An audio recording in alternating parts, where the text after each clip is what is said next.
Good morning. I'm Marcia Cantarella, and I'm the author of I Can Finish College, the Overcome Any Obstacle, and Get Your Degree Guide. So, I want to talk to you today about the majors to careers connection and a little bit about myself. I spent 15 years in the corporate world, and then, after I decided I wasn't having fun anymore, I went back to school and worked at NYU, Princeton University, Metropolitan College of New York, and Hunter College as a dean, senior administrator, and all of those places. And along the way, I learned all the things that students don't know or understand about the relationship between majors and careers. I've taught courses about money and work, and as I said, I've been out there. And one of the things that I have found is that students tend to believe that there is a straight line between the major and the career. And the reality is that's not true, because you can't read the tea leaves. What happens is that jobs change.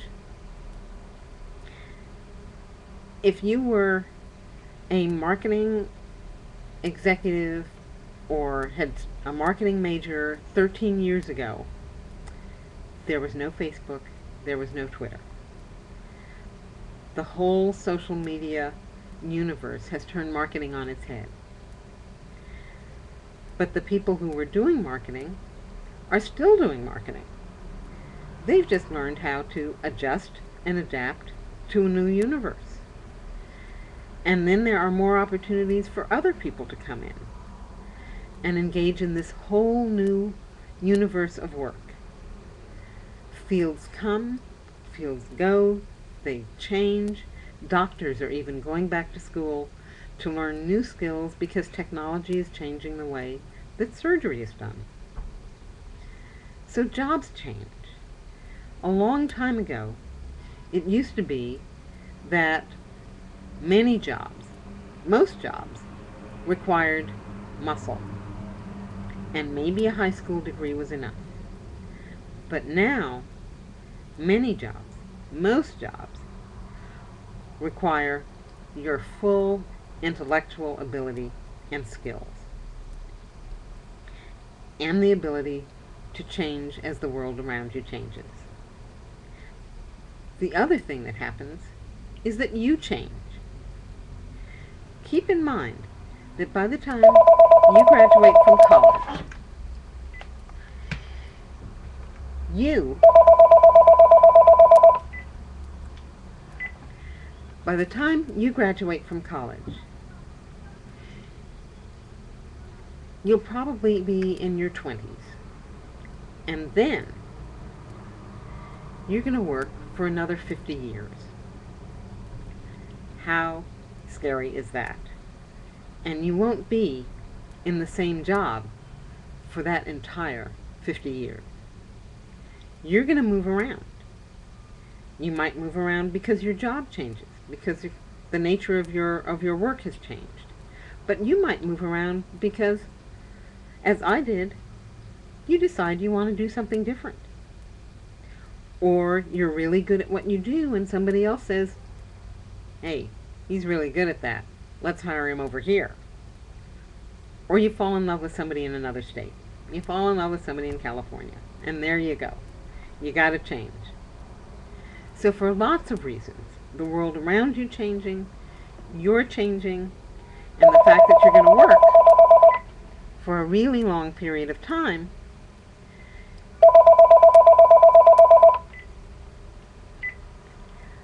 that means that your major is not going to be the determinant. It's not about the major. It's about the skills. So, first question is, What are employers looking for? Well, they're looking for a variety of things. They're looking for communication skills, written and verbal. They want to know that you can write, that you can speak in meetings, make presentations. They want to know that you can communicate well. When I started my corporate career, my college had made us write tons and tons. And all of a sudden, I'm on this job, and people are asking me to write their memos. And I'm like, I think you write your own memos. But I was also being asked to write speeches for senior executives. My profile went up because of my writing skills. Employers are telling us all the time that they're not always happy with the kind of writing and communication skills that college graduates have. They're looking for multitasking skills, the ability to juggle more than one thing. You're never working on just one item or one project at a time. In the course of a day, you may be working on 3 or 4 or even more different tasks, different assignments, different projects.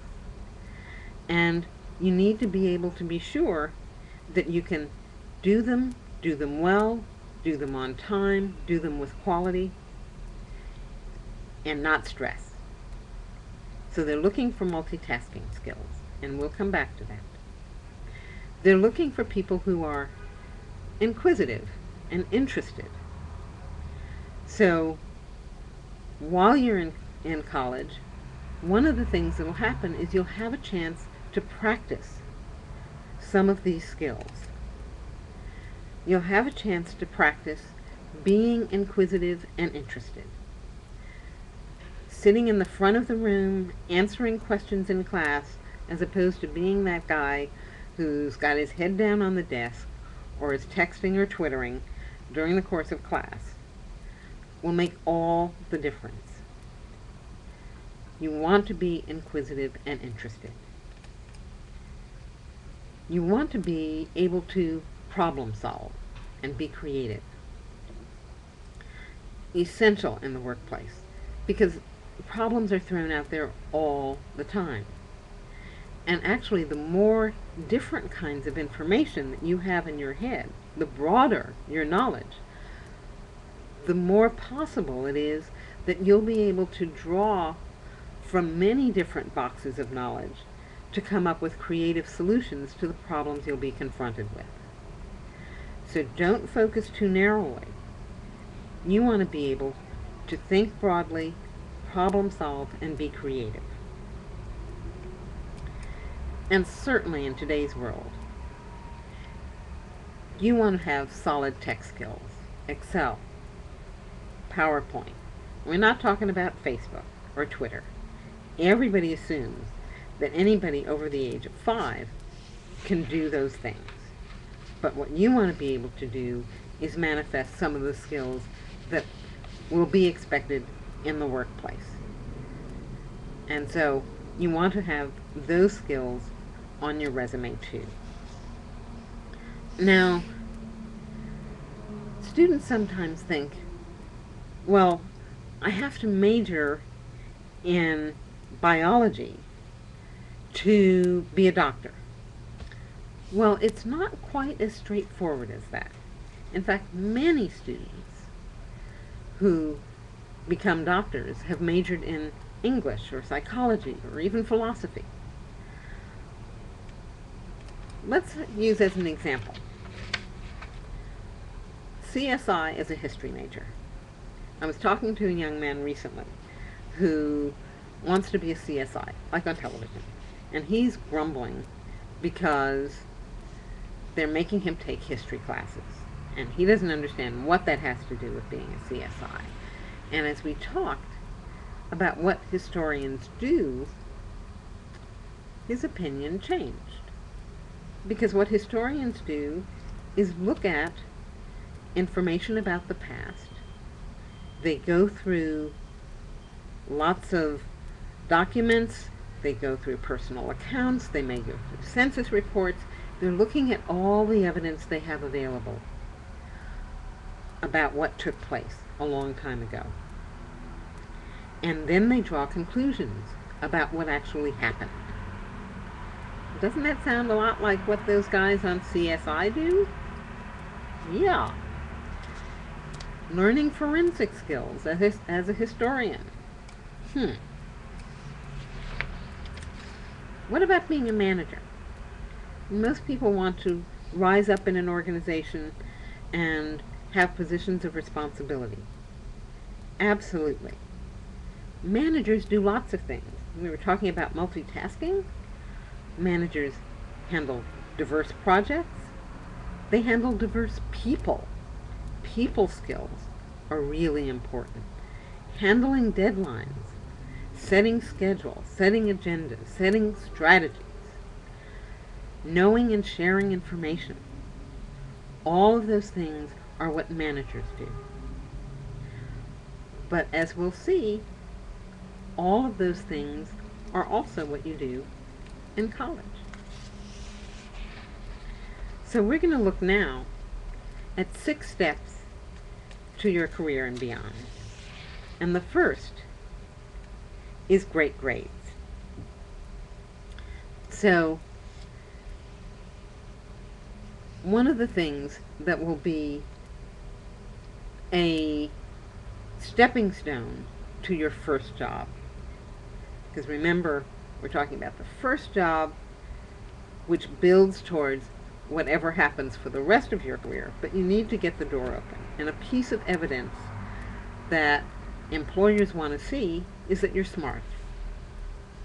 So choosing your major wisely is really important. You don't want to think necessarily of choosing the major that sounds like it's going to be the most lucrative or the most practical, unless it's what you care about. You need to choose a major that works for you. It needs to fill your heart, your mind, your passions, or you're not going to do the work, and you're not going to do particularly well in it.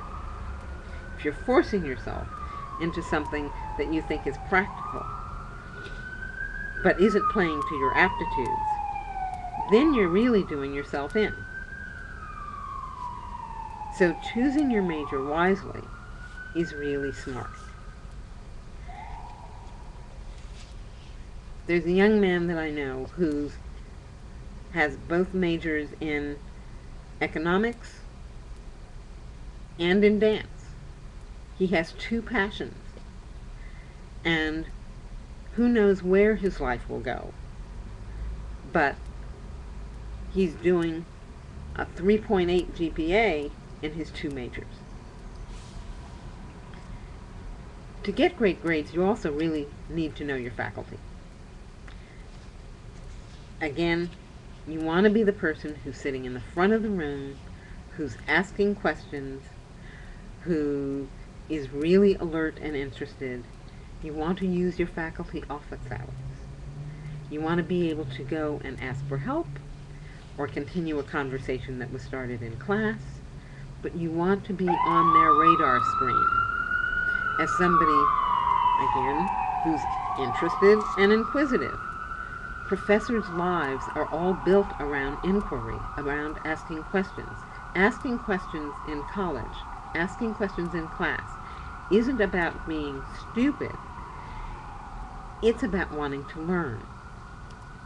It's what you do when you want to have the faculty on your side and in your corner, and when they're making those decisions about how they're going to grade. So get to know your faculty. You want to use all of the resources like tutoring and writing centers. None of us writes perfectly. The writing center is always there to help you polish your papers, your work, give you guidance on structure. You want to use the tutoring center for any subjects that you may be struggling in. You want to use the library. The librarians can help you find subjects and research for papers that you have to do. You want to use those resources. There's also evidence that study groups can really help people get higher grades in their classes because you're pooling the knowledge of 4 or 5 people and the strengths of 4 or 5 people. And so study groups, which are also kind of like working in teams at work, are really useful. Again, it's modeling a behavior that you're going to have to use in the workplace, where you don't work in isolation, you actually work in teams.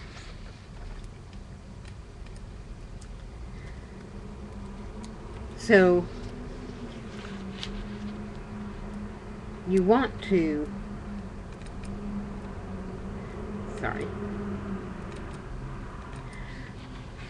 you want to build your networks. It's said that the people with the greatest wealth have the biggest networks. Really interesting. So begin by getting to know your faculty. Add them to your network.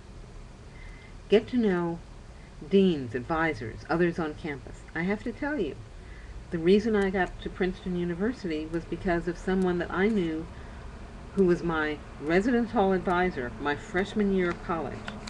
And 20 years later, as my mentor, she led me to the person who hired me at Princeton. You never know who it's going to be who's going to play a huge role in your life. Most of my Facebook friends are former students that I've gotten to know when I was a dean. And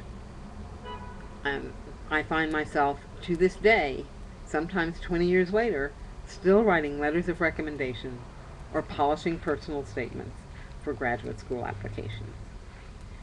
Get to know the deans, the advisors, and other people on campus. And be sure you have a great reputation, because you want to have the reputation of being that wonderful, charming, interesting person that people want to have around. It's more likely that you'll be invited into larger and more important circles on campus if that's your reputation. So, being polite to everyone, including department secretaries and anybody else on campus, is absolutely critical. Being thoughtful, being patient, again, manifesting skills that you're going to need to use in the workplace. Great place to practice. There will be events on campus where you can meet employers and alumni. And employers and alumni come to campus, and I have to tell you, part of your college tuition goes to pay for pizza and bagels to lure students to come to these events when they have actually huge opportunities to meet, talk to, engage, hear from people who could be really important in their careers. So, if you get to one of those events, first of all, if there's a chance to ask questions, get your hand up there, ask a great question. People will notice. You're building your reputation. Afterwards, you walk up to the speaker and you tell them that they did a wonderful job, and you thank them. And then you ask for their business card. Very smooth move. You ask for the business card, and then you follow up. And I'm always really impressed with the people who follow up after I've spoken. And the follow-up letter can be as simple as, I heard you last week on our campus. It was wonderful. I learned so much. And I'd like to know a little bit more about your story.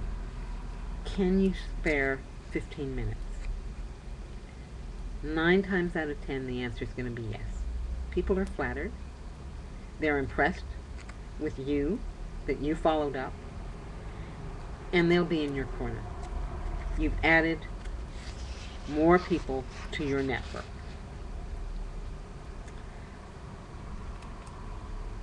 You want to have jobs and internships. So you want to have a chance to test drive your skills and your fields of interest. Lots of students have preconceived ideas about what a particular field is like, and then when they spend a summer engaged in it, all of a sudden it's like, well, I didn't realize that's really what they did. Maybe that's not quite what I had in mind. So using a job or an internship is a really useful way to test drive what you think you're interested in before you make the major investment in applying to business school or law school. You want to check it out first. It also gives you a chance to build your resume and to show your skills. So even if you're working at Starbucks or the Gap, and if you've got wonderful skills with customers or keeping the process moving, those are important skills. And you want to acknowledge those, and you want to acknowledge them on your resume. So those jobs, those internships are resume builders, where you have a chance to show some of the things that you can do. It's also a chance to learn new skills, things you may never have done before. And those go on the resume too. And finally, it's one more chance to add to that all-important network, to make the impression as that wonderful person that you are, that people want to have around, that somebody wants to hire back. They want to bring you back next summer. They want to give you a full-time job when you graduate. They want to introduce you to somebody else who might be interested in you. Very important. You want to do clubs and activities. Clubs and activities are different from jobs and internships because you're on the other side of the equation in terms of how you manifest your leadership and people skills. These are chances where you can show your ability to lead and your desire to be of service. And whereas when you're in your job or internship, somebody else is telling you what to do, if you're directing the school play, writing for the school newspaper, directing a fund drive, helping run a soup kitchen in your community, you're motivating other people. You're coming up with ideas. You're leading other people. Those are, again, those management skills. You're doing the things that managers do. You're enhancing and learning your people skills. Again, you're building those all-important networks, especially if there's an advisor or somebody in a not-for-profit that you're working with. You're adding to your networks. And you're managing your time. And that's really important because remember, employers want people who can multitask. So if you can have that 3.0 GPA or above, the higher the better, and you've got a job or an internship, and you've got a club or service activity or 2 or 3, then you obviously know how to handle your time. You know how to juggle things. You know how to multitask. You're getting to be a more interesting candidate by the minute. While you're in school, you want to fully use the resources that are there. Freshman year, second semester of freshman year, the freshman year, you want to visit the career office. The students who wait until second semester of senior year and have done none of the things we've talked about and then wonder why they can't get a job, well, go figure. But if you hit the career office your freshman year, you learn more about yourself, what your interests and aptitudes are. You learn more about the fields that you're interested in. They'll help you start building the resume. They'll direct you to internship possibilities, all sorts of things that can really help you get on the path to that first job after college. But you also, again, want to use the tutoring centers, the writing centers, the things that will enhance the quality of your work. You want to enhance the quality of you. Get to the gym. You want to go to events and activities. College campuses are wonderful places where people you will never have a chance to hear speak or present are often on your campus. They may be alumni, but they're very often really well known and tops in their fields, and you want to take advantage of those things. You want to take advantage of the campus cleanup and be part of that. All of those things are events, activities, resources that you have paid for. It comes out of your tuition dollars. The student who goes to class and then goes home or back to their dorm room, never speaks to anybody, and never does anything but go to class, the library, and back to their room, is leaving money on the table. And that doesn't make any sense. Some of these things, if you were to try to buy them outside afterwards, would cost you a fortune. Think about how much a gym membership costs. Well, you get it for free. The final piece, which again actually starts your freshman year, is the strategy around using your career office. They're going to lead you to potential employers. They're going to vet your resume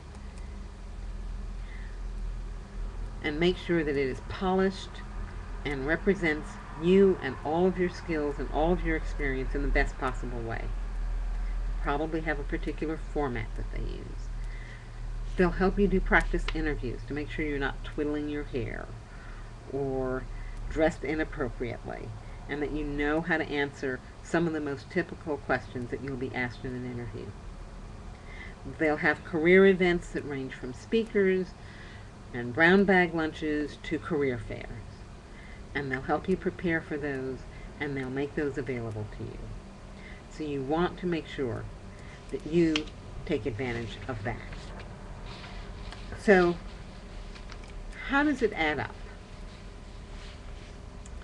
Well, you're ready. You have a resume that shows that you've got great grades, that you're a smart person, that you're a learner. That's what those grades, that GPA says, is that you're inquisitive, you're learning, you're a hard worker. You've got your skills that are built from your coursework, where you learn how to think, to write, to engage critically, to problem solve. You've got skills coming from your work, your internships, your activities, including the ability to multitask, to manage people. You're going to have that great reputation and a lot of people in your corner. The number of people who should be part of your network from the time you begin college to the time that you graduate should grow exponentially. The people that you feel that you can call on, or who may call on you, can be really, really important. That's the list of contacts that you have of people to reach out to. So the bottom line is, it's not about the major, but creating a package that is you, that any employer will want to meet and hire. Now, I'm open to taking some questions.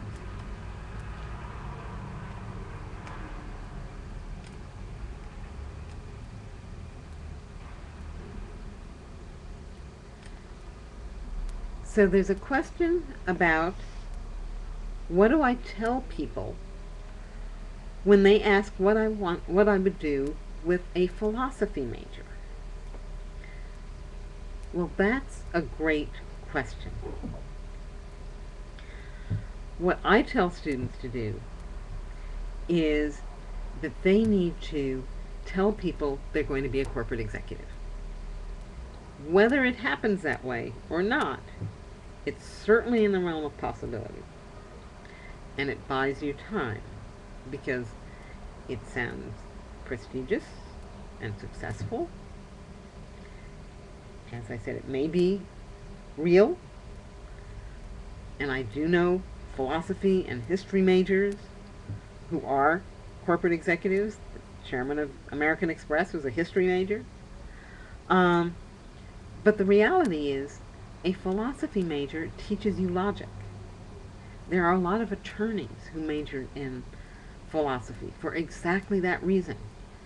The skills of being able to think logically. Hugely important skill set. And, raising questions of ethics and values these days is not a bad thing. I think the philosophy major is an incredibly valuable major. So I wouldn't blow it off.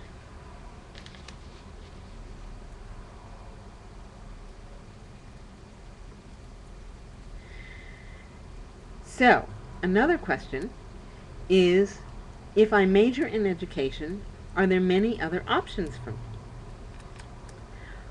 Well, actually, there are. Because people who learn how to teach are also learning how to motivate other people. There are many people who go from teaching to training, for example, corporate training,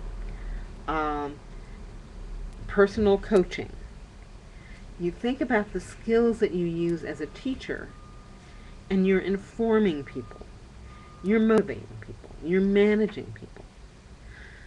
So, I would certainly look at, the private sector. I would look also, if you're interested in staying in the universe of education, there are increasing numbers of not-for-profit organizations that are education focused, but aren't necessarily classroom teaching, but maybe managing education projects. So a degree in education, again, like any degree, is a starting place. It's not the end game. The next question is this presentation being recorded? Hello, Professor Cantarella. I would like my son to see your presentation, which I find wonderful. Is the presentation being recorded? And the answer is, the session will be on demand and available to watch again as soon as I'm done. So, absolutely. Are there any other questions? Well, if not, as we've just heard, the presentation will be available on demand and available. And it's been an absolute pleasure to share this information with you. Again, my book is I Can Finish College, The Overcome Any Obstacle and Get Your Degree Guide. And everything I've said here today is in the book in an expanded format. So with lots more detail, lots more examples, lots more information. So I hope today has been helpful for many of you, and I hope my book might be as well. I have one more question. Okay. All right. Well, thank you. Take care.